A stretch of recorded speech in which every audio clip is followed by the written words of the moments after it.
Without any direction after leaving the orphanage, Nora never imagined she would be chosen to serve in the castle of the most feared Alpha King in the realm. People said no one approached him without paying a price. There were whispers of a curse.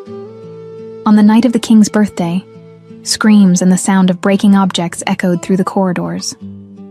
Driven by curiosity, she stepped where she should not have, and he sensed her scent before he ever saw her. When he finally found her, something impossible happened. Nora was the only one capable of calming his wolf. At dawn she fled, and now the king hunts her across the entire realm, guided only by a forgotten handkerchief. The door of the orphanage of St. Miriam closed behind Nora with a sound that echoed like a final sentence. She stood frozen on the threshold for far too long, her fingers clenched around the strap of the cloth bag that held everything she owned, 2 patched changes of clothes, an embroidered handkerchief with her initials. The only object the Mother Superior had said arrived with her when she was left there as a baby, and 3 copper coins that would not buy enough bread for even a week. 22 years spent within those cold stone walls, sleeping in narrow bunks, eating watery porridge. And now, simply nothing.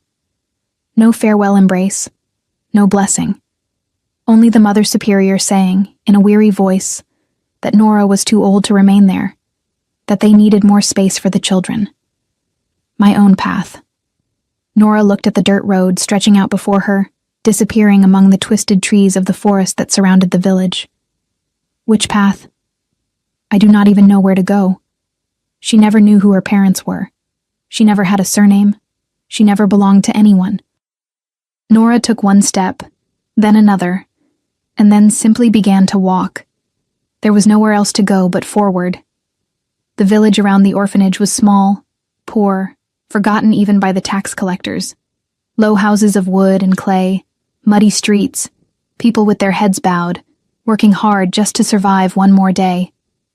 She walked to the edge of the village, where a well surrounded by worn stones stood, and sat down there, her legs aching, hunger tightening in her stomach. She pulled one of the coins from her bag and stared at it.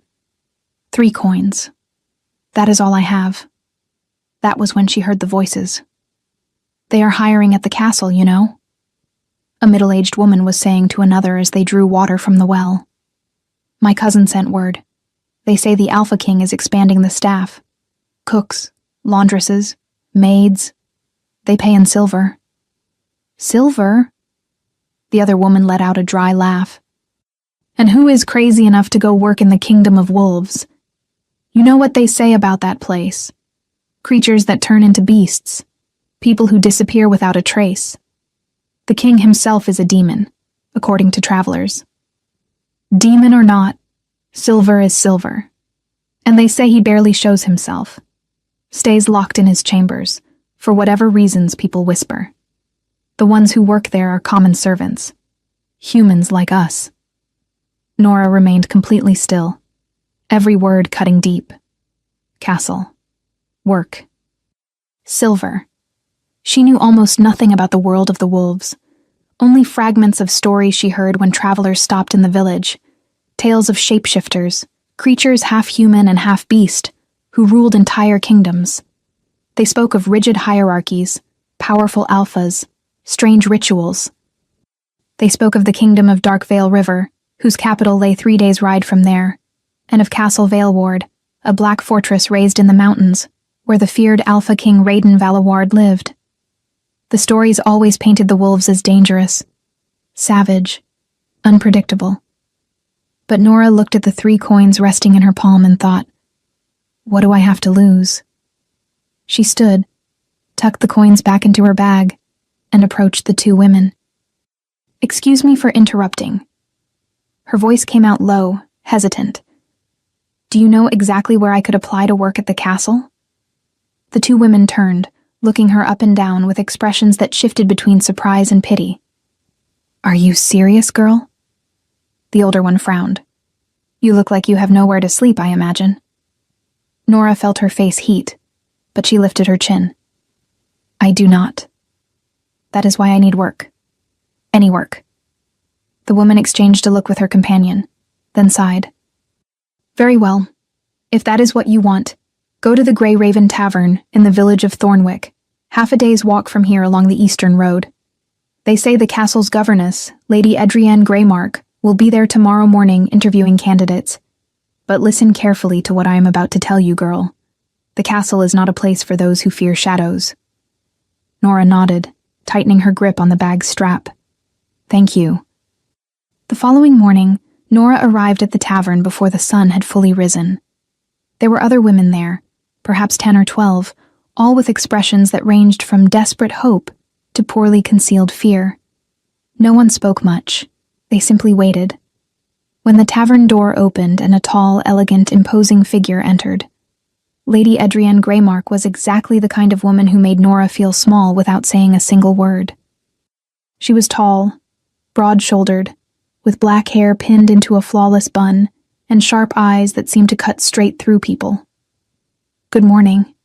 Her voice was firm, devoid of warmth. I am Lady Adrienne Greymark, head governess of Castle Valaward.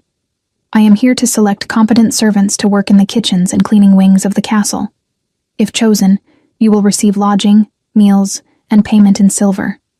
Any disobedience, theft, or improper conduct will result in immediate dismissal. Understood? All of them nodded in silence.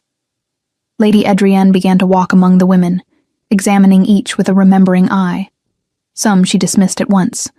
Others received a brief nod. When it was Nora's turn, her stomach twisted.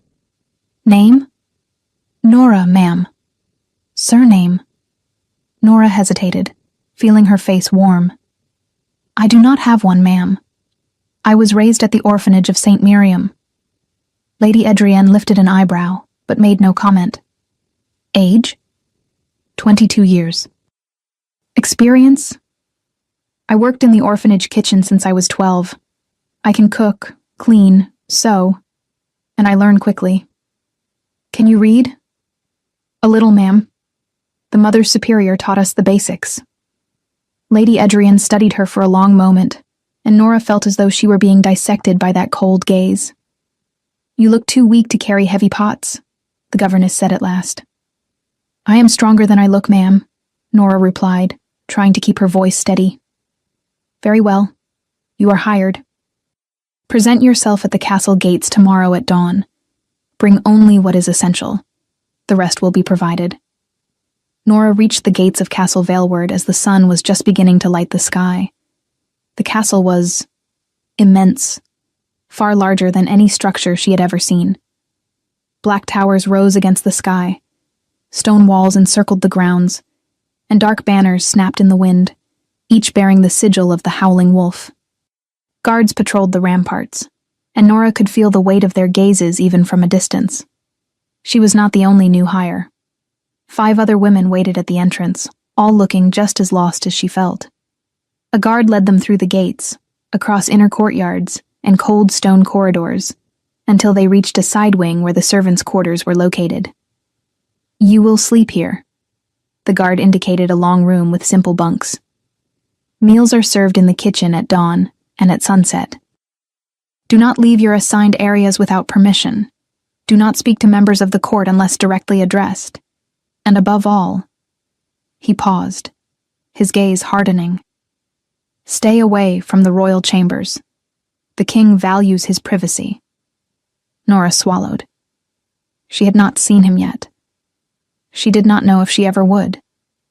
But just thinking that he was somewhere within that castle made something strange twist in her stomach. The first days were hard. Nora washed pots until her hands were red and aching, peeled potatoes until her fingers bled, carried sacks of flour that weighed nearly as much as she did. She worked from before dawn until late at night, and when she finally collapsed onto her bunk, she slept like a stone. Weeks passed. Nora learned the routine, but there was something strange she began to notice.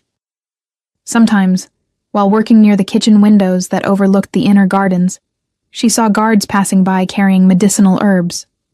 Not the common herbs the kitchen used, but rare plants, some of which Nora vaguely recognized from lessons the Mother Superior had once given about ancient remedies. Once, she heard 2 older maids whispering. It is for the king, one of them said, They try everything. Healers, witches, even mages from distant lands. But nothing works. The curse is very old, the other replied. They say that only... Then they noticed Nora nearby and fell silent at once. Nora did not ask. Servants who asked too many questions did not last long, and during all that time, she never saw the king. It was as if he were a ghost. The maids whispered about it when they thought no one was listening. They said the Alpha King spent days locked in his chambers, that he never came down to dine with the court, that only the most loyal guards were permitted to approach him. 3 months had passed since Nora arrived at Castle Valward. But today is the king's birthday. Nora overheard hurried conversations among the guards during dinner. They spoke in low voices, but she caught fragments. Once again, the chains are ready. May the gods have mercy. Clear the upper corridors. She did not understand, but something in their tone left her uneasy.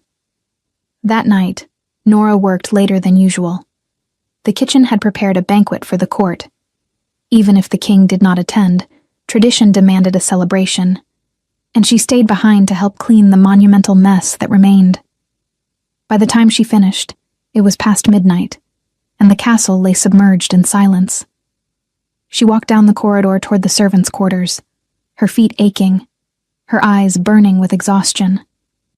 Then she heard it, a roar, deep, guttural, distant, but unmistakable.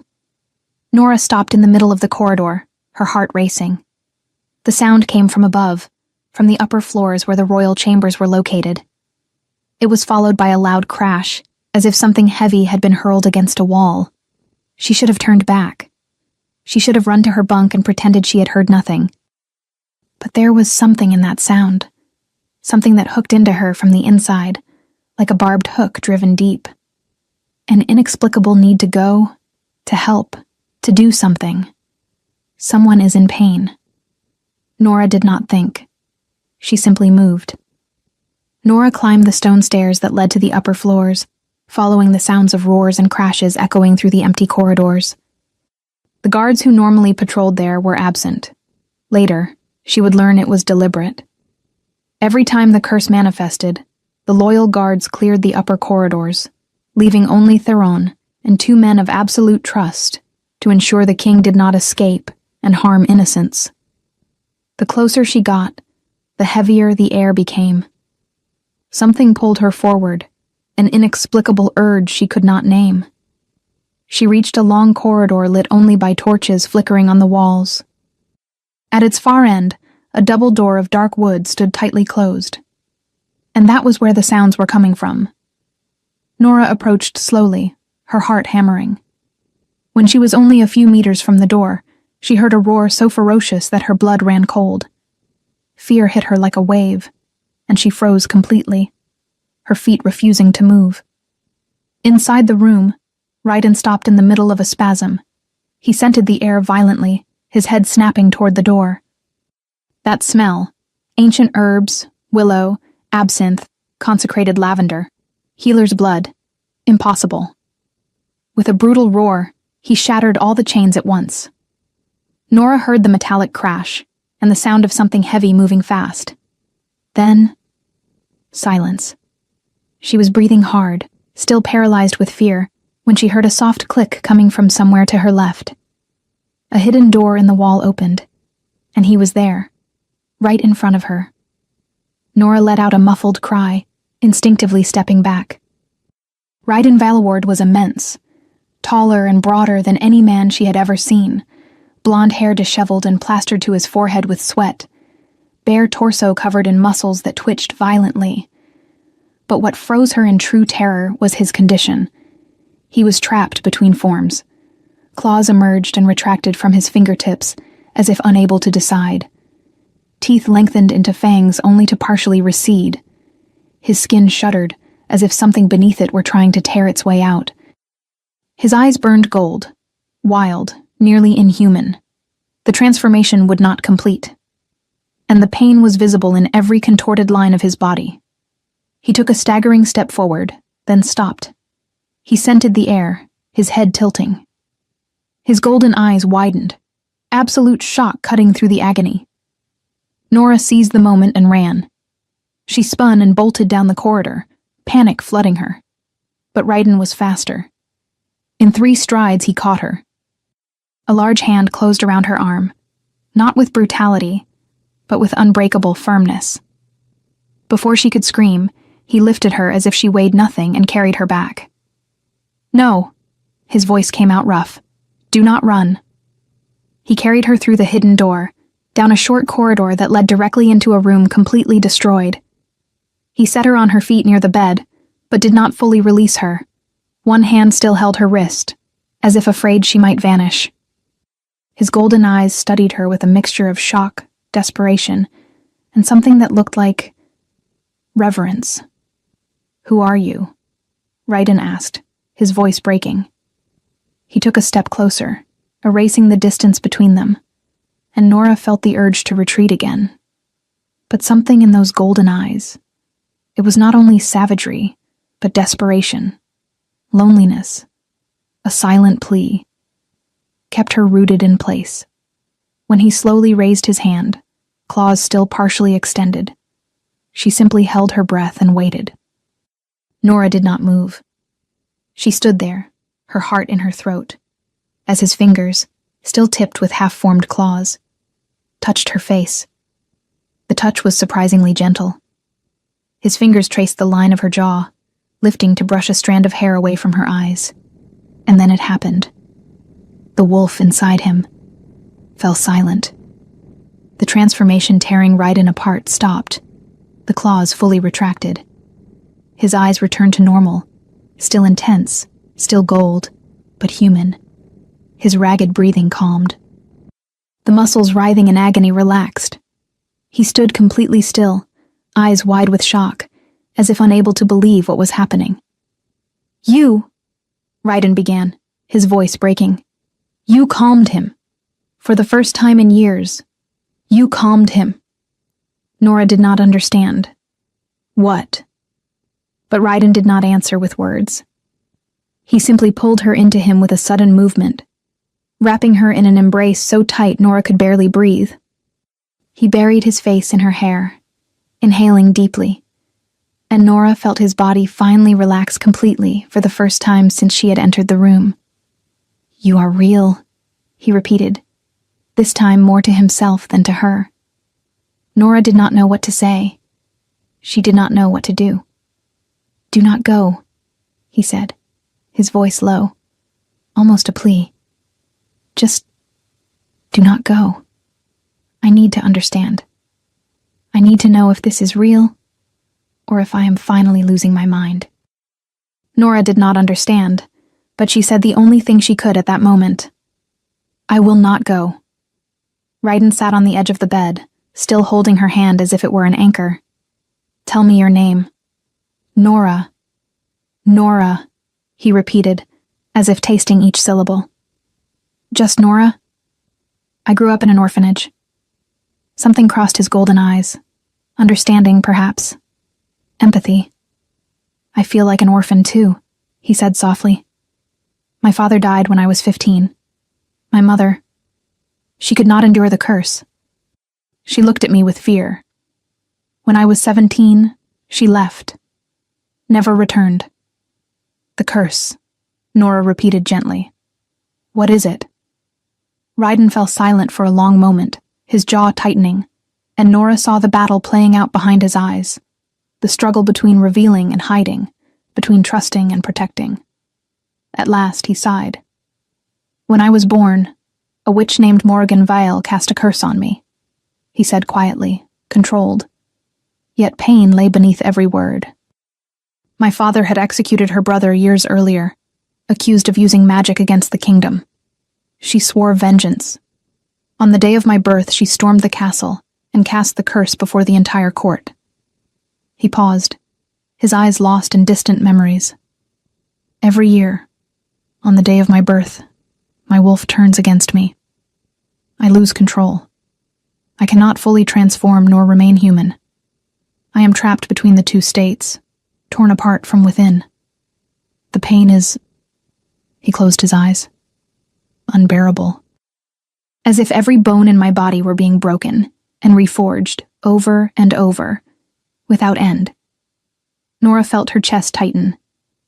And today is my 32nd birthday. Yes. That is why you were chained. My most loyal guards restrain me each year before the wolf can take full control. Because if he does... Raiden opened his eyes, and there was something dark there. I could kill innocents, destroy everything around me. The curse turns me into a monster. Nora squeezed his hand. Did the witch say anything about how to break the curse? Raiden nodded slowly. She said only the touch of my mate could calm the wolf, and that if I did not find her before I turned 33, his voice faltered, the wolf would destroy me completely. I would lose consciousness forever. 1 year, Nora thought in horror. He has only 1 year.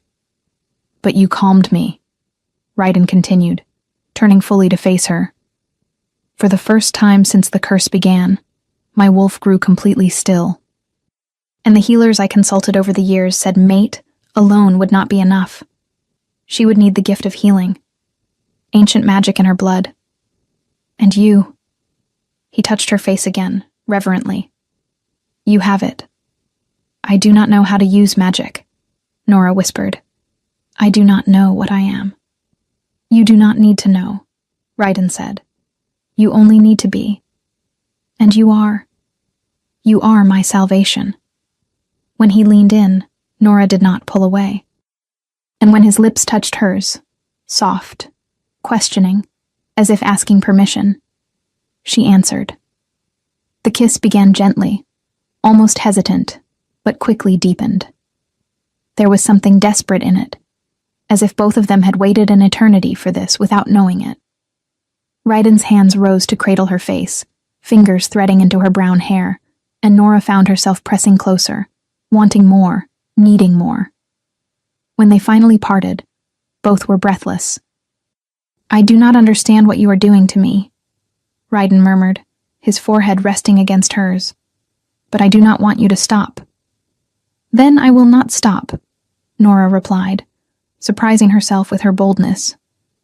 His golden eyes flared. Do you know what you are saying? I know you are suffering, Nora said softly. I know you are alone. And I know that, when I am near you, something inside me recognizes something inside you, as if we had been searching for each other without knowing. That is what you are, my mate, Raiden whispered. And then he kissed her again, and this time there was no hesitation. His hands found the ties of her dress, undoing them with fingers that trembled slightly, not only with desire, but with something deeper. Reverence, gratitude, relief. When the dress slipped away, revealing her skin, Raiden stopped. He only looked, his golden eyes tracing every curve as if committing something sacred to memory. You are... He did not finish. He only leaned in, pressing his lips to the hollow of her throat, down her collarbone, leaving a trail of kisses that set every nerve ending alight. Nora arched, her fingers burying themselves in his blonde hair as sensations she had never experienced swept through her body. When his hands explored her skin, firm yet gentle, she gasped. Raiden laid her down on the bed with care, as if she were something precious that might break. And when he finally positioned himself above her, his eyes met hers once more. Are you sure? His voice was hoarse, but there was control in it. One last chance to retreat. Because if we do this, there will be no going back. You will be mine, and I will be yours. Nora pulled him down, answering with a kiss that left no doubt. I already am yours, she whispered against his lips. And then he took her, slowly, with a gentleness that contrasted with the raw power she knew he possessed. Nora closed her eyes, her entire body vibrating with new, overwhelming sensations. Look at me, Raiden murmured, and when she opened her eyes, she found him watching her with an intensity that stole her breath. And then he moved. Pleasure built, slowly, like rising waves, every movement synchronized, every touch precise. Raiden kissed her as if he wanted to memorize her taste, his hands exploring every inch of exposed skin. Nora responded with equal intensity, her fingers tracing the lines of his muscles, feeling the restrained strength there. When the climax finally came, it was as if the entire world shattered and reformed all over again. They remained like that for a long moment, breaths uneven, hearts beating in unison.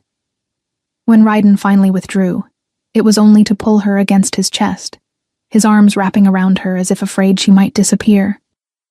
Nora rested her head against his shoulder, still trying to catch her breath, still feeling the echoes of pleasure vibrating through her body.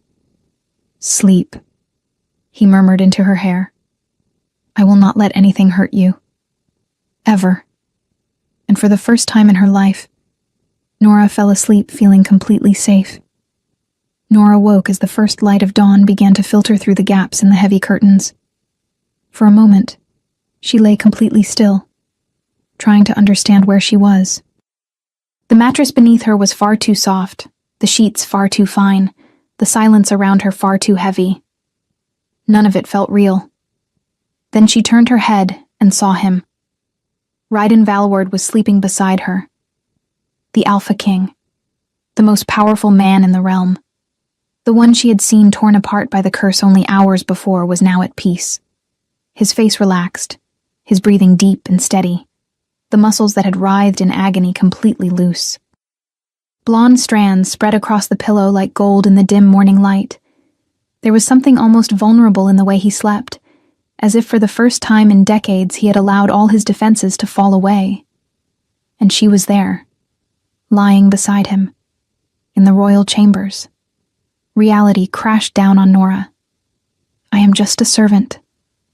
The truth hammered into her mind, each word a crushing weight. He is the king. Nora sat up slowly, trying not to make a sound, her heart racing in her chest. She looked around the room. The overturned furniture, the torn curtains, the shards of glass scattered across the floor, reminders of the violence of the night before. But it all seemed distant now. Unreal, as if it had happened in another world. I should not be here. The thought came with absolute clarity, sharp and cutting. What have I done? Nora pressed a hand over her mouth, stifling the sound that threatened to escape. She had spent the night in the king's arms. She had let him touch her. She had allowed herself to believe, even if only for a few hours, that she could be something more than what she was. But the morning light did not lie. She was a nameless servant, an orphan with nothing. Even if he said I have healer's blood, Nora thought, touching the embroidered handkerchief on the small table beside the bed. Even if I am his mate, I am still nobody. Just Nora. She picked up the handkerchief gently, running her fingers over the stitched letters. N.E. The Mother Superior had said only once, years ago, when Nora had asked, "Those letters were embroidered when you arrived. Perhaps they are your initials. Perhaps your mother's. I do not know, child." N.E., Nora thought. I do not even know what the E stands for. I need to leave. The urgency hit her like a violent wave. If anyone found her here, if the servants spread rumors, she would be destroyed, cast out. With trembling hands, Nora slid out of bed, searching for her clothes. She found her simple dress crumpled on the floor and dressed in absolute silence, every movement carefully measured to avoid making a sound. Raiden did not stir. He continued sleeping, finally at peace. Nora looked at him one last time, memorizing every detail because she knew she would never have this chance again. The blonde hair spread across the pillow, the strong line of his jaw, the scars marking his skin like untold stories. Forgive me, she thought, without knowing exactly what she was asking forgiveness for not being enough. Then her heart shattered into pieces she did not know how to gather. Nora crossed the room toward the door. She opened it slowly, inch by inch, praying the hinges would not creak, and froze. Lady Adrienne Greymark stood in the corridor. The governess was there, arms crossed over her chest, her body completely blocking the passage. And the expression on her face made Nora's blood run cold. For a long, endless moment, neither of them spoke. They only stared at each other, Nora with guilt written into every line of her body, Adrienne with controlled fury radiating like visible heat. Then Adrienne stepped forward, her voice low and venomous, every word carefully measured so as not to wake the man sleeping inside the room. "You have committed a very grave mistake." Nora opened her mouth to speak, but no sound came out. Adrienne moved closer, and now Nora could see the details, the tension in her jaw, the way her fingers dug into her own arms as if holding herself back from doing something violent. Lying with the king? The words lashed like whips. A nameless servant, without family, without any value at all. Each accusation was a knife. "Do you think you have any worth here?" Adrienne continued, her voice rising slightly before she forced it down again. "Do you think this means anything? That he cares?" "I did not," Nora began, her voice weak, broken. Nora instinctively stepped back, but Adrienne advanced, keeping the distance short, oppressive. "Listen carefully to what I am about to tell you." The governess leaned slightly closer, her eyes boring into Nora's. "You are nothing. Less than nothing. And if you think the king would choose you, an ordinary orphan, over someone of proper lineage, then you are even more foolish than I thought." The words hurt more than Nora expected, because they were true. They were exactly what she herself believed. "Gather your things and leave," Adrienne ordered, her voice now heavy with absolute authority. "Now, before I turn you over to the guards for trespassing in the royal chambers." Nora felt the ground vanish beneath her feet. "Go," Adrienne said again, pointing down the corridor. "Before I change my mind and call the guards right now." Nora had no choice. With her face wet with tears, she turned and ran. She ran through stone corridors, down spiral staircases, across empty halls lit only by the faint light of dawn. She took nothing with her. She did not return to the servants' quarters to collect her few possessions. She only ran, her heart pounding, her lungs burning, the pain in her chest so sharp she could barely breathe. She passed the guards patrolling the gates. They looked at her with surprise but did not stop her. After all, she was only a servant, no one important. And then she was outside. Nora ran down the dirt road leading away from Valward, not knowing where she was going, only knowing she needed distance. She needed to disappear before the pain tore her apart completely. It was only when she finally stopped, lungs burning, legs shaking, miles away from the castle, that she realized. The handkerchief. The embroidered handkerchief with her initials. The only thing she had from the orphanage. The only piece of a past she had never known. It was in the room. She had left it behind. Nora collapsed to her knees in the middle of the road, sobbing, her hands pressed to her chest as if she could hold together the pieces of her breaking heart. I lost everything. And there, alone on the deserted road beneath a sky beginning to brighten, Nora cried until she had no tears left. Raiden woke alone. The first thing he registered was the cold, the absence of warmth where a body should have been. He opened his eyes immediately, every instinct flaring, and turned his head. The bed was empty. For a second, he thought perhaps she was still in the room, dressing, perhaps, or standing by the window. But the silence was absolute. And her scent, that scent of ancient herbs his wolf had recognized instantly, the scent of healer's blood running through her veins, was fading. "Nora?" No answer. Raiden rose quickly, sweeping the room with his gaze. Empty. Completely empty. Panic began to rise in his throat. He crossed the room in 3 strides, flung the door open, and found the corridor equally empty. No guards, no servants, and no sign of her. "Nora!" His voice echoed through the corridors, but there was no response. "She is gone." The realization hit him like a blow to the stomach. "She left me." The wolf inside him roared, a surge of desperation and fury crashing through his body with such force it nearly brought him to his knees. He felt claws threatening to emerge, his eyes burning gold, the transformation pulling beneath his skin. But then he forced himself to breathe, to control it. She has healer's blood, he reminded himself. She calmed my wolf. For the first time, I found peace. And now? Raiden went back into the room. That was when he saw it. A piece of fabric on the floor near the bed. Raiden knelt and picked it up. It was a handkerchief. Delicate, old, with fine embroidery along the edges. And at its center, stitched in white thread, were 2 letters, N-E. He pressed the handkerchief to his face and inhaled. Her scent exploded through his senses. Soft, human, with a hint of herbs she must have used in her hair. And beneath it, unmistakable now that he knew what to seek, was the scent of the healing gift. Willow, absinthe, consecrated lavender. The herbs ancient healers carried in their blood, even without knowing it. Raiden rose, still clutching the handkerchief, and an iron determination settled in his chest. She is mine, and I will find her. Raiden summoned Theron at once. The captain of the guard arrived within minutes. Your Majesty. She is gone, Raiden said without preamble. The servant who was in my chambers last night. Nora. She fled. Fled? Someone was here last night? Raiden cut him off. I need to find her. Now. Your Majesty, with all due respect, we have responsibilities here. The court...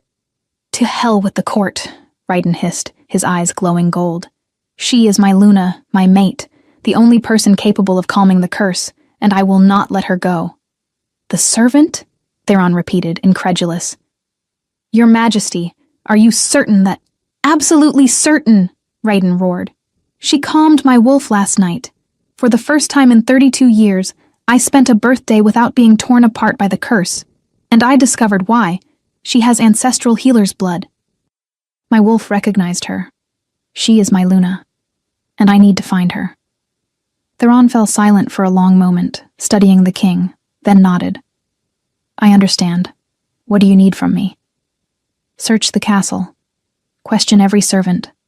Find out who saw her last, where she went, what happened. Someone knows something. What does she look like? Theron asked pragmatically. Raiden hesitated, realizing he barely knew how to describe her in words that did her justice. Brown hair, dark eyes, small, thin. He paused, gripping the handkerchief more tightly. She is the kind of person who goes unnoticed, that no one pays attention to. But when she is close, it is impossible not to feel her. Theron nodded, now understanding the urgency. If the girl was so ordinary, so invisible, finding her would be like searching for a needle in a haystack. I will begin immediately, he said. But Your Majesty, if she fled, it is because she was afraid. And frightened servants tend to disappear very well. That is why I will go after her myself, Raiden said. But I need to know where to begin. I need to understand what made her run. Yes, sir. Theron left swiftly, and Raiden remained alone in the ruined room, holding the embroidered handkerchief as if it were the most precious thing in the world. It took 3 hours for Theron to return with information. During that time, he discreetly questioned dozens of servants. Most did not even know who Nora was. A girl so ordinary, so invisible, that despite working in the castle for 3 months, few remembered her name. Some recognized her when Theron described her, but only as that girl from the kitchen, or the one who always keeps her head down. But eventually, he found clues. The guards at the gates saw her leave at dawn, Theron reported when he returned to the king's chambers. They said a young girl ran past them, crying. Brown hair, simple dress. She carried nothing. She just fled. Raiden felt his jaw tighten. And no one stopped her? She is only a servant, Your Majesty. The guards had no reason to prevent her from leaving. Anything else? Raiden asked. Yes. Theron hesitated. I questioned the servants as you ordered, and I discovered something troubling. What? Lady Edrienne was seen near your chambers this morning. Very early. Before dawn. Theron looked directly at the king. And one of the cleaning maids said she heard raised voices in the corridor. She could not understand what was said, but she saw a young girl run from the royal chambers in tears, and Lady Edrienne was standing there, watching. Something cold and furious settled in Raiden's chest. Edrienne. She expelled her, Raiden said, and it was not a question. It was absolute certainty. It seems likely, Your Majesty. The fury Raiden felt was so intense his wolf nearly broke to the surface. Only brutal force of will kept the transformation contained. Bring Lady Edrienne here, Raiden ordered, his voice dangerously low. Now. Your Majesty, perhaps it would be better. Now, Theron. The captain nodded and left quickly. Raiden stood in the middle of the room, trembling with restrained rage, the handkerchief still clenched in his fist. She dared. She dared to touch what is mine. When Lady Edrienne entered 10 minutes later, escorted by 2 guards, she still held herself upright, chin lifted. But Raiden saw the fear in her eyes. Your Majesty, she curtsied. You summoned me? Raiden did not answer at once. He merely watched her, letting the silence stretch, heavy and threatening. Where is she? He asked at last. Edrienne blinked, feigning confusion.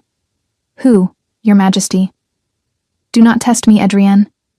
Raiden stepped forward, and she instinctively stepped back. The servant. Nora. Where is she? I do not know, Edrienne said, but her voice wavered. She left, fled. She probably stole something and... Lie! Raiden's roar made the walls tremble. His eyes flared gold, the wolf surging to the surface. You expelled her. Edrienne went completely pale. Your Majesty, I merely... She had no right to be there. A servant. I was protecting your reputation. My reputation? Raiden let out a humorless laugh. You think I care about reputation? He stepped closer, forcing Edrienne to tilt her head back to keep looking at him. That woman is my mate, Raiden said, each word clear and absolute. She has ancestral healer's blood. She calmed my wolf. She is the only thing keeping me whole. Tears finally welled in Edrienne's eyes, not of remorse, but of rage and humiliation. She is not worthy, Edrienne burst out, all composure gone. A nameless servant, without family, without anything. How can you choose her when you could have... When I have always been here, always loyal, always waiting for something that would never be yours, Raiden cut in coldly. I never gave you hope, Edrienne. I never promised you anything. And if you mistook my courtesy for something more, that was your mistake. She does not deserve you. Edrienne screamed, tears streaming down her face. She does not deserve to be Luna. She does not deserve... Enough! Raiden roared. You are stripped of your position, effective immediately. Gather your belongings and leave my castle. Raiden, please. Edrienne reached out, desperate. It is your Majesty to you, he corrected, and you have until sunset. After that, you will be escorted out by force. Edrienne opened her mouth to protest, but then something shifted in her expression. Pain gave way to rage. Humiliation gave way to hatred. Edrienne was taken to her chambers under guard, but her mind was already working feverishly. She locked the door, dismissed the guards with a curt order, and walked to her desk. She pulled a blank parchment, dipped her quill in ink, and began to write with hands trembling with fury. She did not write to the court. She did not write to local allies. She wrote to the only man who had as much to gain as she did in destroying Raiden Valward. Kael Mordain, Alpha of the Southern Lands. Ambitious. Cruel, and always searching for weaknesses to exploit. Kael had been investigating Raiden for years. He had spies planted in the castle, knew about the curse, understood the king's patterns of behavior. But one crucial piece had always been missing: how to use that weakness. And Adrienne was about to hand it to him. She wrote every detail. About the curse only the most loyal guards fully knew. About how Raiden lost control every birthday, becoming vulnerable, breakable. About how he had spent decades desperately searching for his mate, the only one capable of saving him. And then she wrote about Nora, a human servant, insignificant, ordinary, but with ancestral healer's blood, a discovery confirmed by the king himself, apparently essential to the Alpha King's survival. She fled the castle this morning. She is alone, unprotected, wandering the roads. A perfect weakness to be exploited. He will search for her. He will abandon the throne, leave the kingdom vulnerable. And when he finds her, she will be his only weakness. Capture her, and Raiden Valaward will become yours to control. When she finished, she sealed the parchment with wax and summoned a messenger of absolute trust, a man who had served her family for decades and would ask no questions. "Take this to the Southern Lands," she ordered, "directly to Alpha Kael Mordain. Deliver it by hand, and speak to no one of its contents. Your reward will be generous." The messenger nodded and departed at once. Shortly after, Raiden Valaward mounted his horse, dressed in simple traveler's clothes, without armor, without crown, without any sign of his position. Theron stood beside him, equally disguised. "The court will not like this," the captain said. "I do not care," Raiden replied, gripping the reins firmly. "The Council of Regents can manage the daily affairs. You will remain here to ensure security. And Lord Brennan understands political matters better than I do. But Your Majesty—" "Theron," Raiden interrupted, his voice lower now. "If I do not find her, in 1 year I will be dead anyway. The curse will destroy me. And then the kingdom will be left without a king, without an heir, plunged into a war of succession." He held the captain's gaze. "Finding her is not only about me. It is about ensuring this kingdom has a future. That it has a sane, whole ruler, capable of leading without being torn apart from within." Theron fell silent, processing. Raiden spurred his horse and rode off, following the faint scent that still lingered on the handkerchief, following the invisible trail only he could detect. "Hold on, Nora. I am coming." Nora arrived in Greyhollow when the sun was already high in the sky. The small village sat on the borders of the kingdom, hidden among mist-covered hills and dense forests that seemed to swallow the light. The tavern was in the center of the village. Nora pushed the door open and stepped inside. The interior was dark, damp, and smelled of stale beer and wood smoke. A few tables were occupied by men drinking in silence, and a middle-aged woman cleaned glasses behind the counter with a weary expression. The woman lifted her eyes when Nora approached. "Lost?" she asked, her voice rough from too much smoking. "Looking for work," Nora replied, forcing steadiness into her voice. "I can clean, cook, serve. I learn fast." The woman studied her for a long moment, her eyes taking in the wrinkled dress, the disheveled hair, the empty hands. "Running from someone?" Nora hesitated. Lying would be useless. The truth was written into every line of her body. "Yes." The woman nodded, as if she had expected that answer. "I don't care about your past as long as you work properly," she said. "My name is Greta. I own this place. I can offer food, a cot in the back, and a few copper coins a week. Interested?" Relief flooded Nora's chest. "Yes. Very. Good. Start now." Greta gestured toward the tables. "Those men have been waiting far too long. Serve them." And so, without any more ceremony, Nora began to work. The days dragged on in a routine that was both numbing and painful.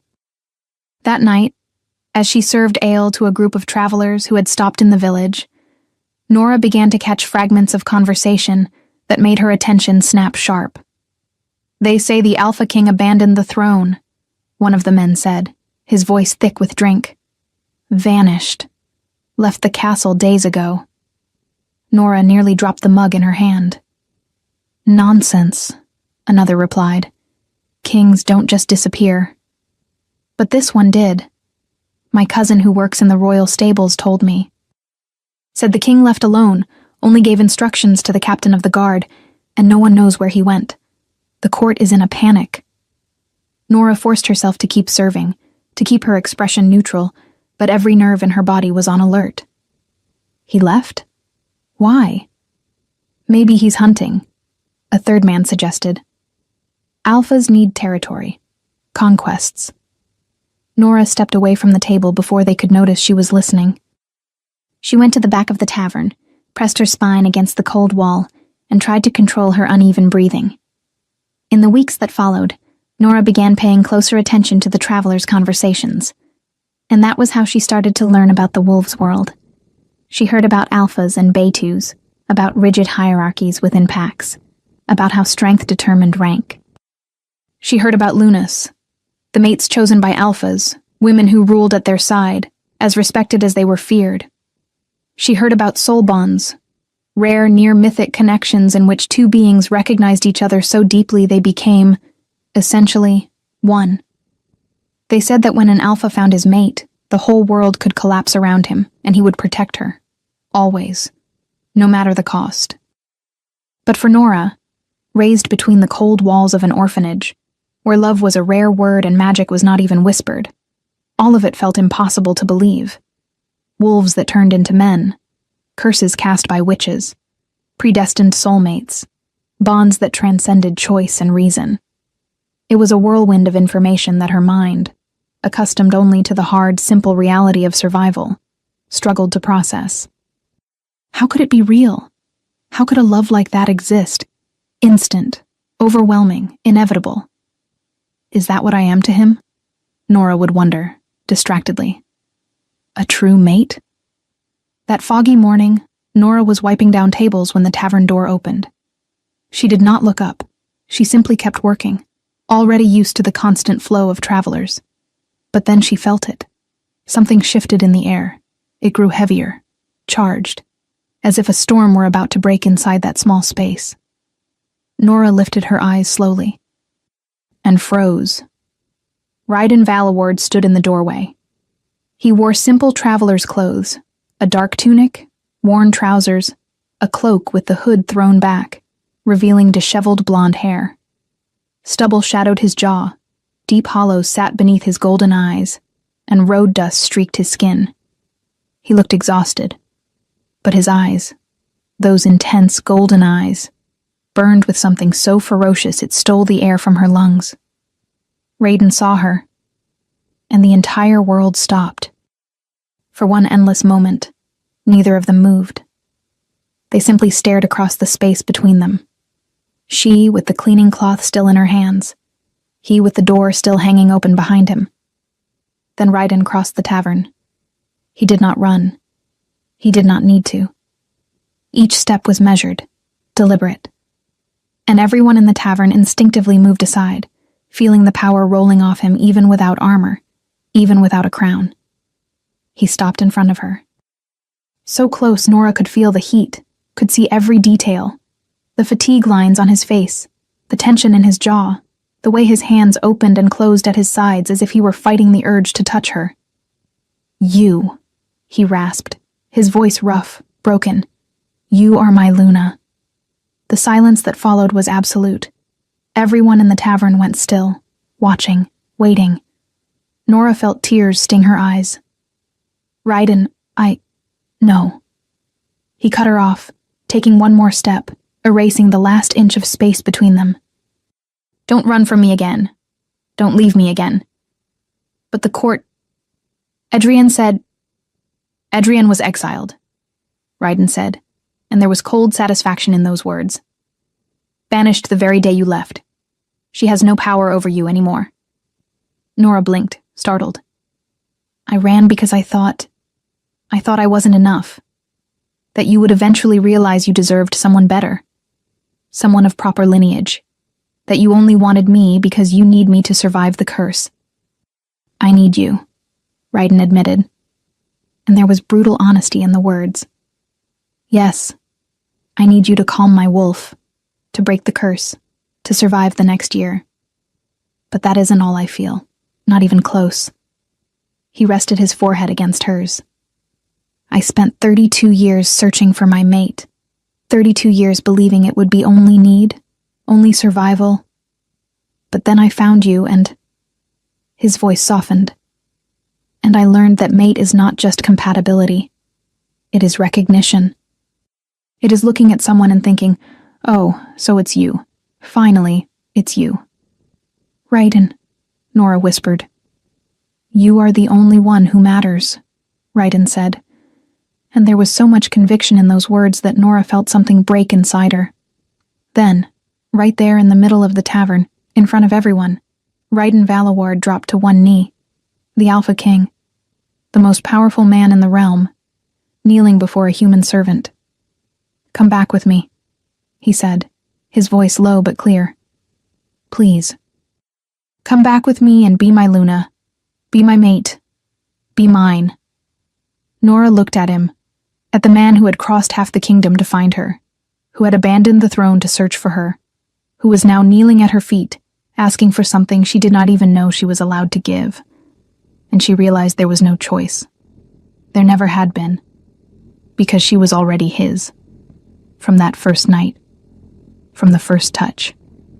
Yes.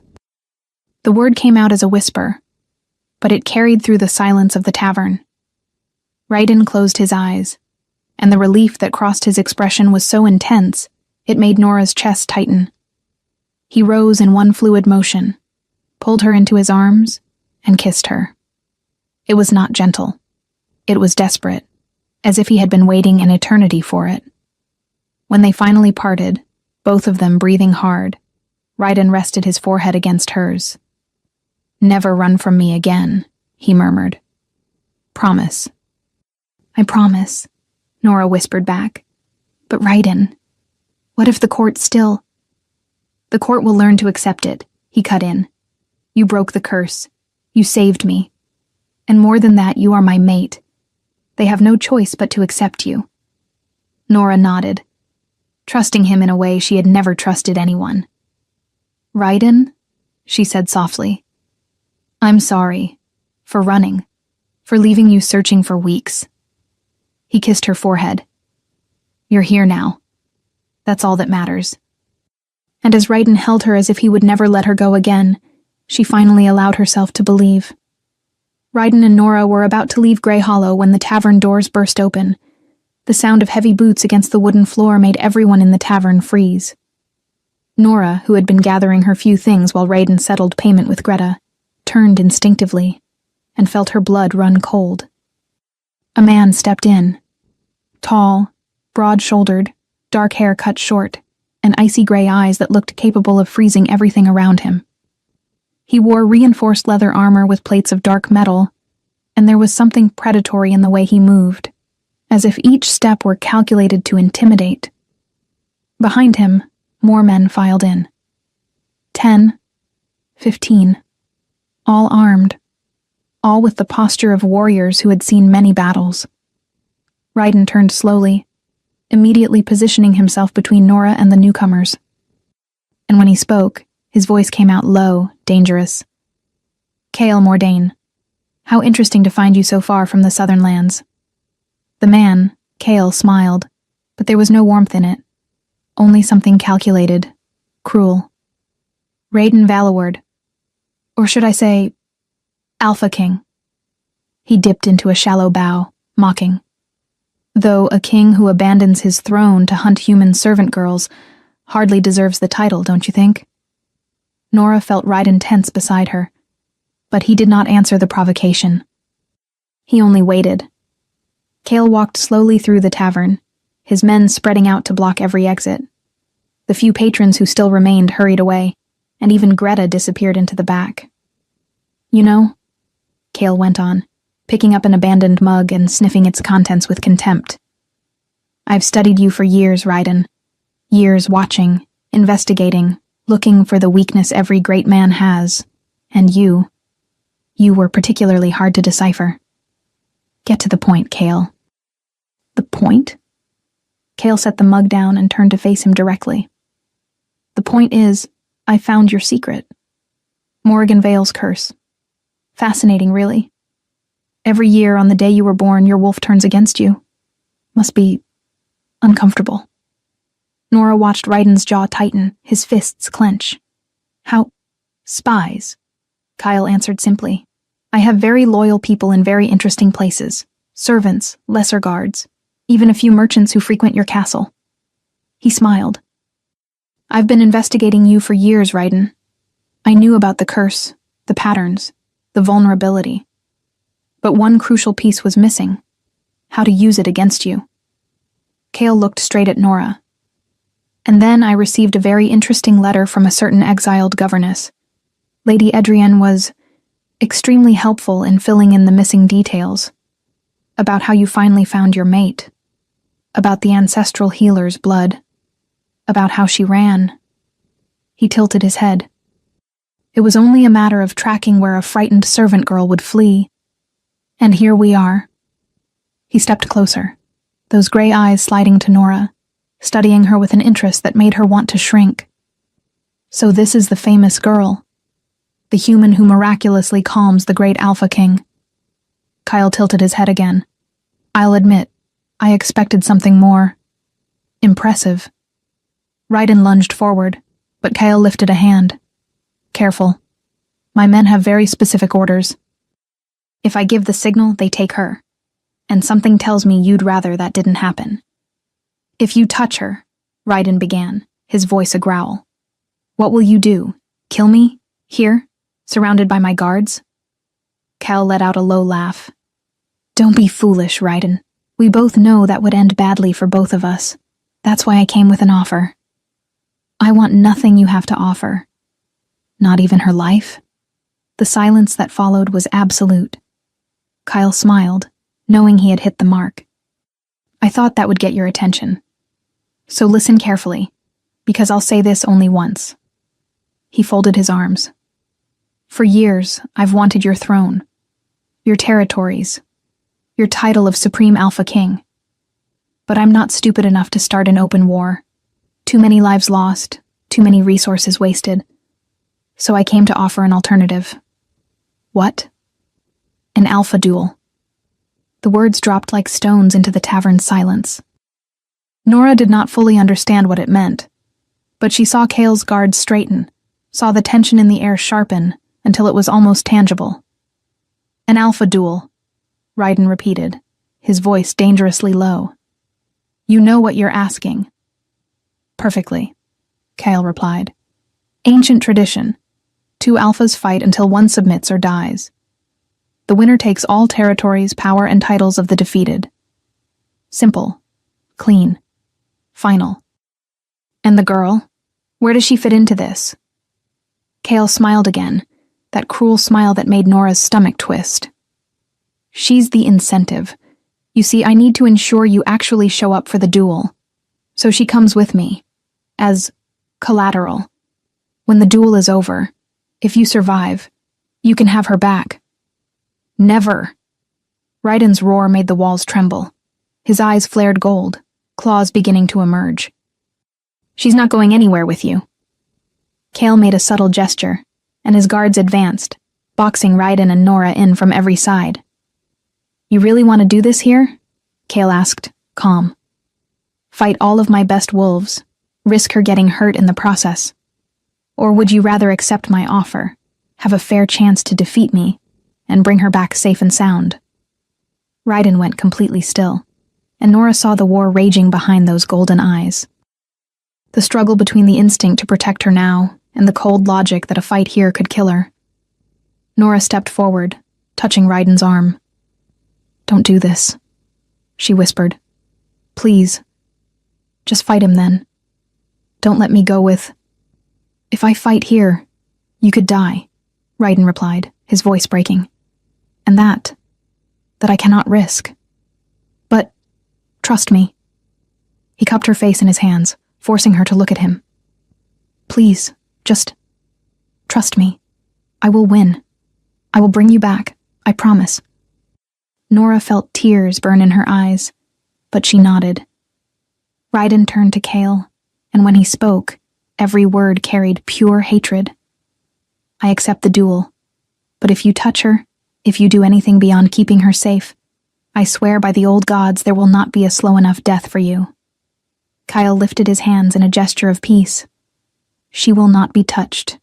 You have my word as an alpha. Kyle gestured, and two of his guards moved toward Nora. Take her, carefully. Nora tried to step back, but they were faster. They caught her arms. Not brutally, but firmly enough to make it clear resistance was useless. Raiden! She screamed, struggling against their grip. Raiden moved instinctively, but a dozen swords were drawn at once, all pointed at him. Don't, Kyle warned, or she gets hurt, and I know you don't want that. Raiden stopped, trembling with restrained fury, his golden eyes never leaving Nora as she was dragged away from him. 5 days, Kyle said.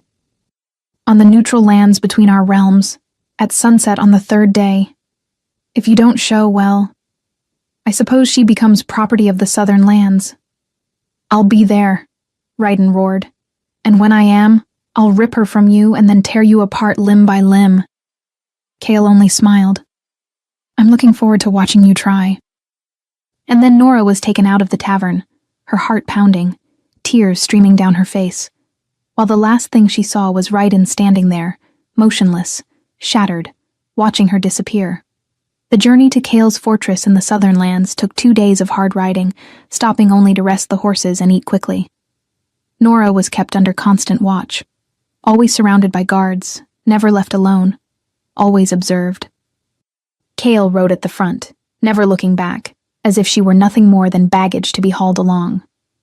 On the first night, when they made camp in a clearing, Nora finally understood the extent of Kale's planning. She caught fragments of conversation between the guards. The Alpha has been planning this for months, one of them said, ever since the spies confirmed the curse existed. And the governess's letter? It only sped up the timeline. He already knew the king would go looking for the girl. He just didn't know where she'd be. Months, Nora thought in horror. He had been preparing this for months. Edrian's letter had simply delivered the final piece. On the 2nd day, Nora tried to talk to the guards, searching for any weakness, any chance to escape. But they were professionals, trained, disciplined, loyal to Kale in ways she couldn't break. Don't waste your energy, one of them said, not unkindly. Alpha Kale didn't choose us because we're fools, and you, well, you're far too valuable to risk losing. Valuable as a hostage, Nora shot back bitterly. Valuable as a chess piece, the guard corrected. There's a difference. When they finally crossed the mountains and the fortress appeared on the horizon, Nora felt desperation tighten in her throat. The structure was immense. Black stone walls rising against the gray sky, spired towers like teeth, iron gates that opened with a menacing groan. Nora was taken inside, through cold, damp corridors, until they reached a room in what seemed to be one of the towers. And then Nora was alone. Kale visited her the next morning. He entered without knocking, carrying a tray of bread and water, which he set on the table as if he were a courteous host. Sleep well? He asked, his gray eyes studying her. Nora didn't answer. She only stared at him with all the rage she could gather. Kale sighed and sat down in the chair. I see you're still angry, understandable, but I hope that, with time, you'll be able to see things more rationally. I will never see anything your way, Nora said, her voice coming out rough. Raiden will come, and when he does, he'll destroy you. Ah, yes, Raiden. Kyle leaned back, crossing his legs. Let's talk about him then. Do you truly think he can defeat me? I know he can. Even with the curse? Nora hesitated, and Kale saw it. I see you know about it. Good. Then you also know that, in a prolonged duel, Raiden will inevitably lose control. His wolf will turn against him. And when that happens, well, it will be easy to finish what the curse started. He's stronger than you think. Perhaps, Kael admitted. But strength isn't everything. There's also intelligence, strategy, preparation.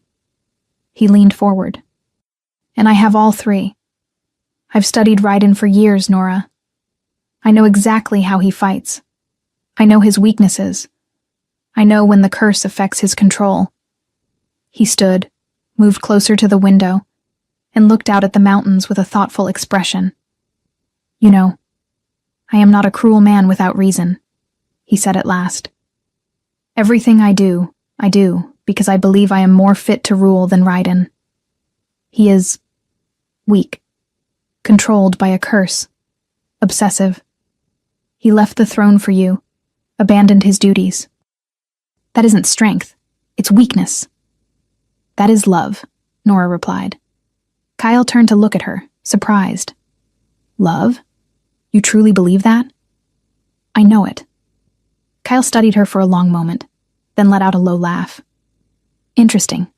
Very interesting. He walked until he stood right in front of her. Then tell me, Nora, are you sure you aren't confusing love with convenience? Raiden was on the edge of death. 1 year left until the curse destroys him completely. Desperate. Vulnerable. And then you appear, the perfect solution. His gray eyes narrowed. How do you know what he feels for you is true love, and not just gratitude from a man clinging to the only lifeline available? The words struck something deep, but Nora lifted her chin. You're taking advantage of his condition, trying to manipulate the situation while he's fighting to survive. She held his gaze. Raiden is benevolent, just... You're only consumed by the desire for power. Benevolent? Kael laughed. He abandoned the kingdom for you, left the throne exposed. Is that benevolence or obsession? It's love, and you will never understand it. You know nothing about us. I know more than you think, Kael said, stepping closer still, until Nora had to tilt her head back to keep looking into those gray eyes. I know Raiden is desperate. I know he'll do anything to get you back. And I know, he paused, that you deserve something better than a man broken by a curse. If you're trying to convince me to choose you, you're wasting your time. Kael smiled. I'm not trying to convince you of anything. Not yet. Just planting seeds. He stepped away, heading for the door. Think, Nora. And when the duel comes, you'll have to decide.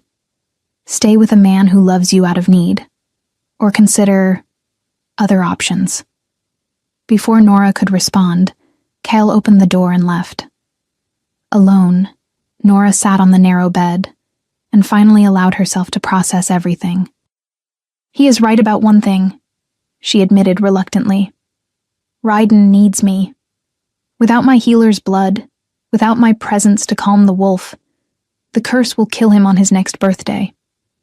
But that isn't all there is between us, she insisted to herself. It can't be. The way he looks at me, the way he touches me, the way he crossed half the kingdom to find me. But doubt, once planted, was hard to uproot. The next morning, Kael returned. This time he brought a more elaborate breakfast, fresh bread, fruit, even a bit of honey. I thought you might be tired of the basic fare, he said, setting the tray on the table. Nora looked at the food but didn't touch it. What do you want, Kael? To talk, he said, sitting down. I have nothing to say to you. Then listen, Kael said, leaning forward. Let me tell you a story about a young alpha who grew up being taught that strength was everything. That ruling was about power, about dominance. That weakness, any weakness, was intolerable. Nora didn't answer, but he continued. That young alpha watched Raiden Valaward over the years. He saw a powerful king, feared, respected. But he also saw the cracks, the curse that made him vulnerable every year, the solitude that consumed him, the obsession with finding a salvation that might not even exist. And you thought you could exploit that. I thought I could offer a better alternative, Kael corrected. A ruler without a curse, without weakness, able to lead without being torn apart from within every year.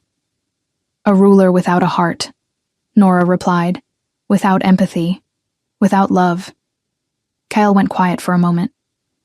Love is weakness, he said at last. It makes you vulnerable, manipulable.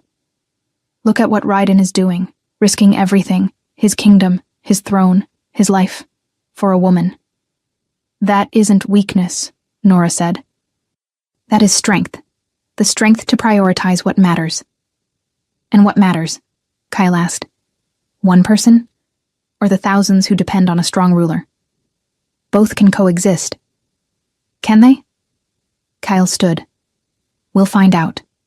When Raiden arrives for the duel, we'll see if your love is enough to win.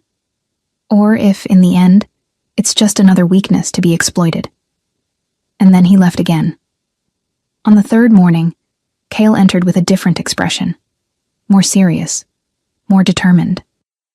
Today is the day, he said. The duel happens at sunset. And before we go, I need you to understand something. Nora didn't answer. She just waited.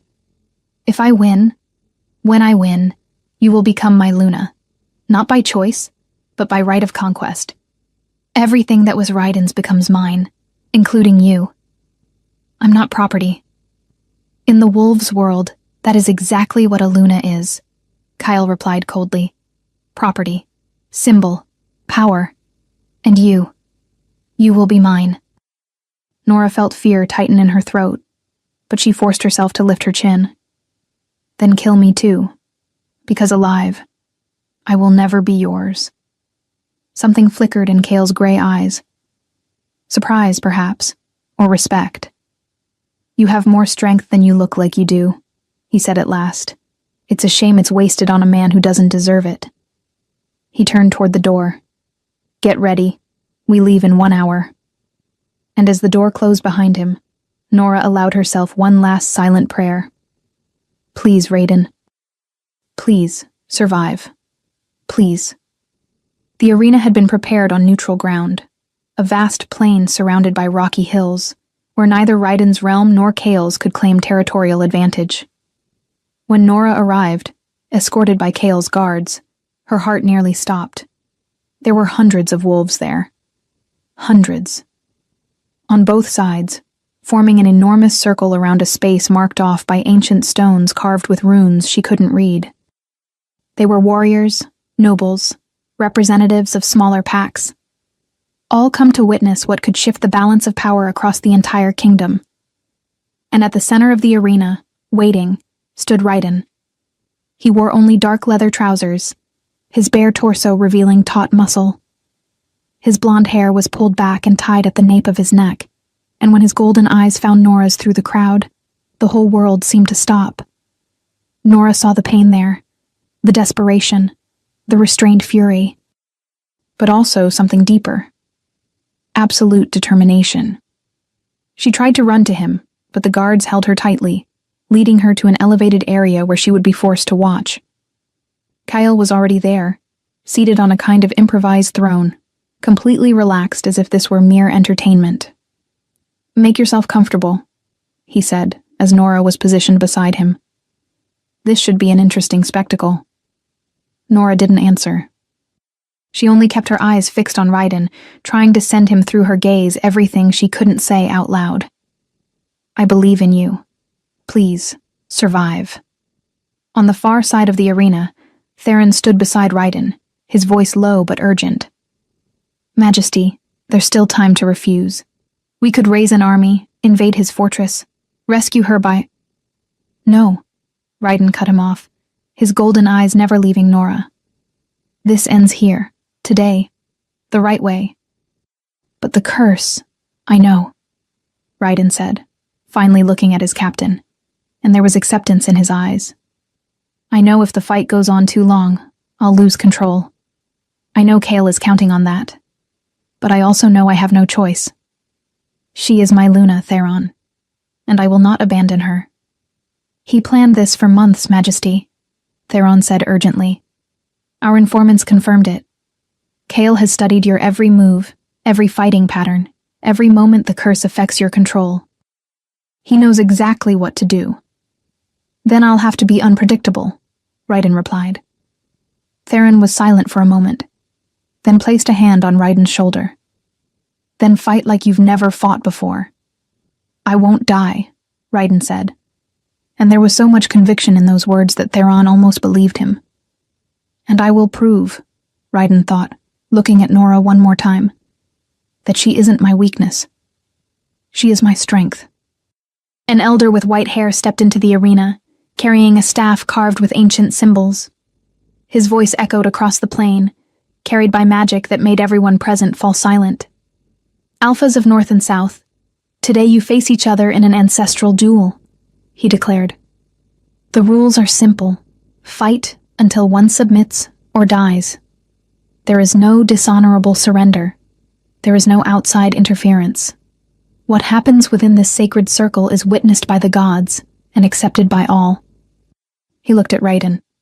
Raiden Valaward, Alpha King. Do you accept the terms? I accept. Raiden's voice rang out, steady. The elder turned to Kyle. Kyle Mordain, Alpha of the Southern Lands. Do you accept the terms? Kyle rose, stepping down from the elevated area with measured strides. I accept. He entered the arena, and for the first time, Nora saw the two men side by side. Both were immense, powerful, built for war. But there was a difference. Raiden moved with natural grace, like a confident predator, blonde hair catching the last light of the setting sun. Kale moved with calculated precision, like a strategist who left nothing to chance, his dark hair stark against his icy gray eyes. The elder lifted his staff. May the moon goddess judge who is worthy, he said. Begin. Raiden attacked first. He launched himself across the distance between them with a speed that was almost impossible to track, partially shifting in the process, claws bursting out, fangs lengthening, his eyes burning gold. The first strike went for Kale's throat, meant to end the fight quickly. But Kale was experienced. He dodged at the last instant, Raiden's claws only grazing his shoulder, and countered with a brutal punch that slammed into Raiden's ribs with enough force to break bone. Raiden snarled in pain but didn't retreat. Instead, he spun and drove a kick into the side of Kale's head, sending him stumbling. The crowd roared. The two alphas circled each other, eyes locked, bodies tight, waiting for the next opening. Then Kale shifted fully. His body erupted into dark gray fur, bones rearranging, and in seconds, where a man had stood there, was now a massive wolf, nearly as large as Raiden's, with a coat that gleamed like silver beneath the setting sun, and gray eyes that burned with cruel intelligence. Raiden didn't hesitate. He shifted fully too, and when his wolf emerged, black as night, larger, more powerful, with golden eyes that blazed like fire, the entire arena felt the weight of his power. He was the Alpha King. And he was furious. The two wolves crashed together with a force that made the earth tremble. Claws tore flesh. Teeth sank into throats. Blood stained the ground as they fought in a deadly dance as old as their very race. Nora watched with her heart in her throat, unable to look away, her hands clenched so tightly her nails bit into her palms. Please, please, please. The fight was brutal, violent. Raiden was stronger, faster, but Kyle was cunning. Every time Raiden tried to finish it, Kale slipped away, dodged, and struck back at the weak points he knew to target. And as the minutes dragged on, as blood kept spilling, Nora saw something begin to change. Raiden was slowing, not much, but enough to be noticed. His shifts began to falter, not fully man, not fully wolf, but something in between, and the pain showed in every movement. Absolute terror tightened around Nora's throat. No, not now. Not when he's so close. Kale noticed too. She saw the satisfaction flare in his gray eyes as he began to press harder, attacking without pause, forcing Raiden to defend again and again. It's exactly what he planned, Nora realized. Drag it out. Wear Raiden down. Wait for the curse to surface. And then it happened. Raiden roared, a sound half human, half beast, filled with pure agony, and his shift failed completely. He got stuck between forms, his body twisting, claws bursting out and retracting, bones cracking in the wrong directions. The curse was taking over. Chaol seized the moment instantly. He lunged, slamming Raiden down, his fangs clamping around Raiden's throat, pressing, choking. The crowd fell silent. Everyone knew what it meant. The duel was ending. Nora surged to her feet, the chains that held her to the chair stretching to their limit, and screamed with everything she had. "Raiden!" The shout split the silence like thunder. And something impossible happened. Raiden stopped fighting the shift. Instead, he closed his eyes, even with Chaol's fangs still pressing into his throat, and focused. Not on the wild wolf trying to rip him apart from the inside, not on the pain of the curse, but on her voice. Nora.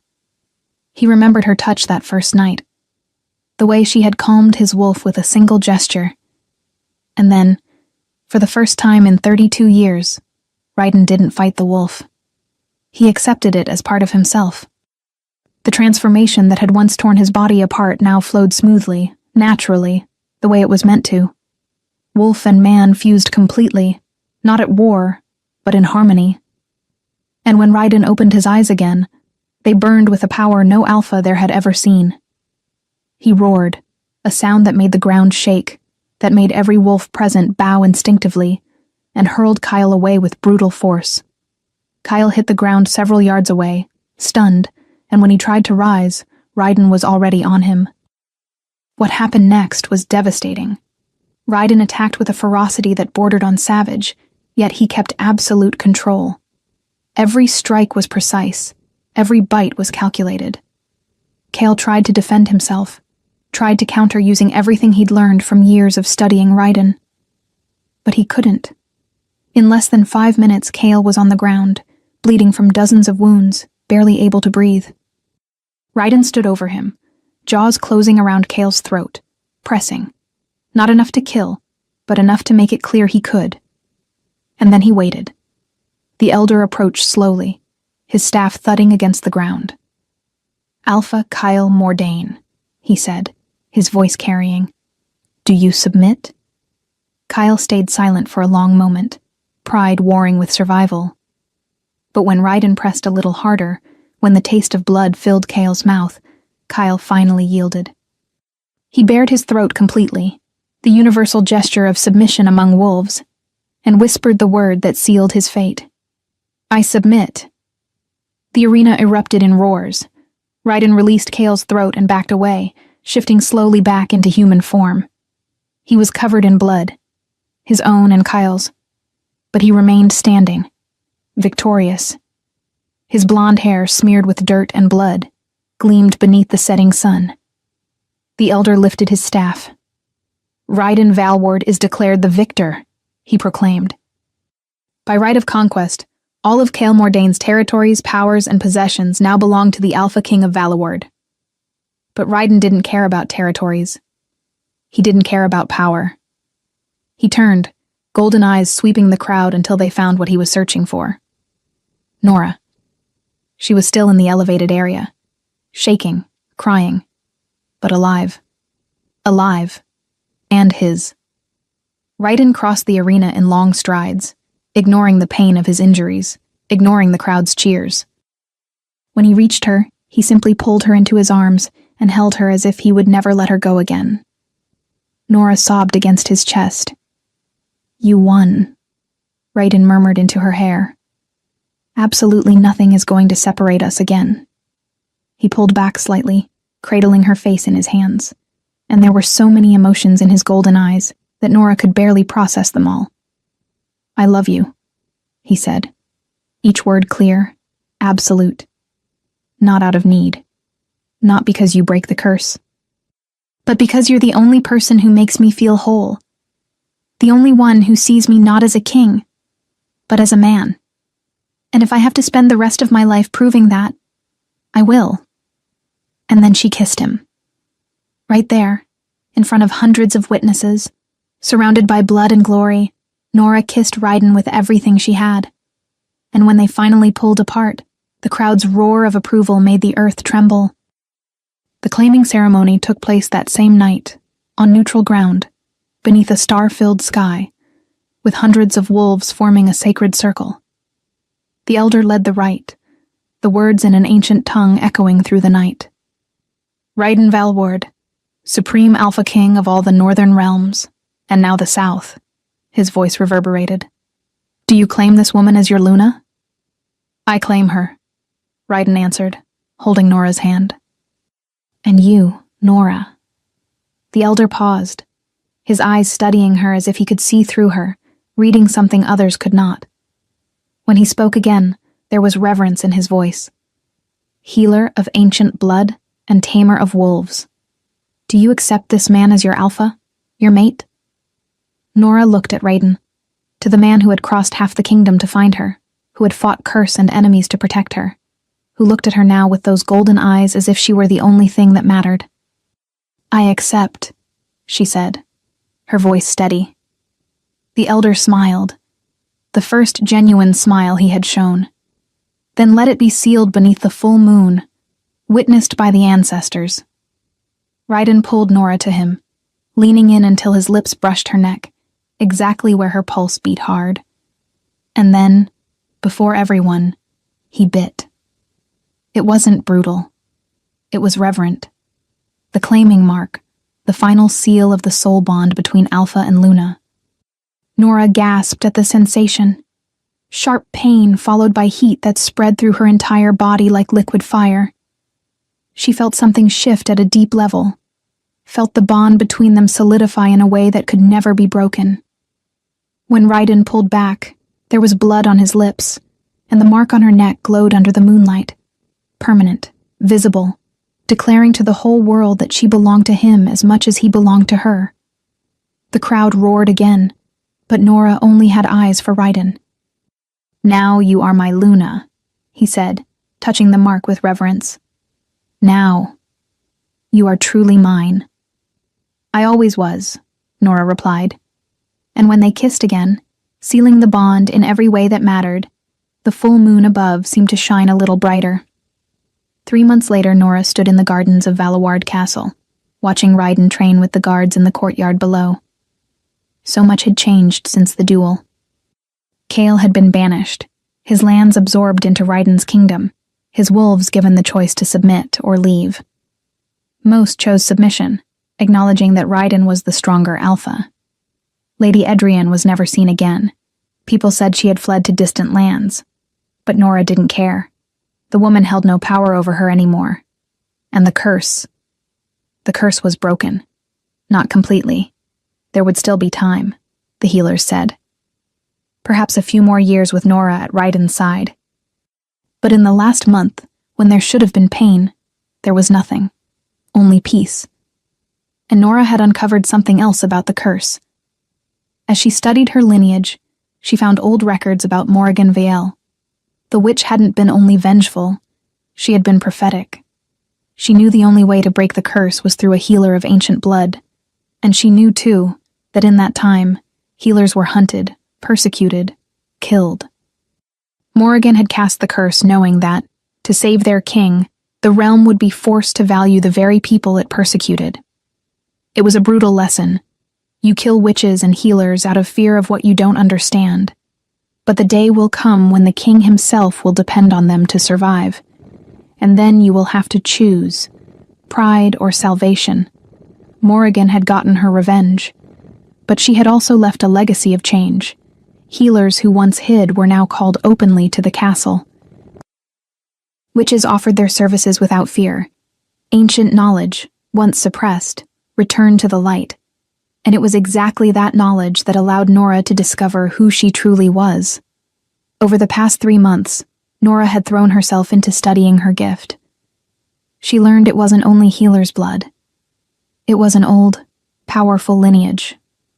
Thessaly Ellsworth, her mother, had been one of the most powerful healers of her generation.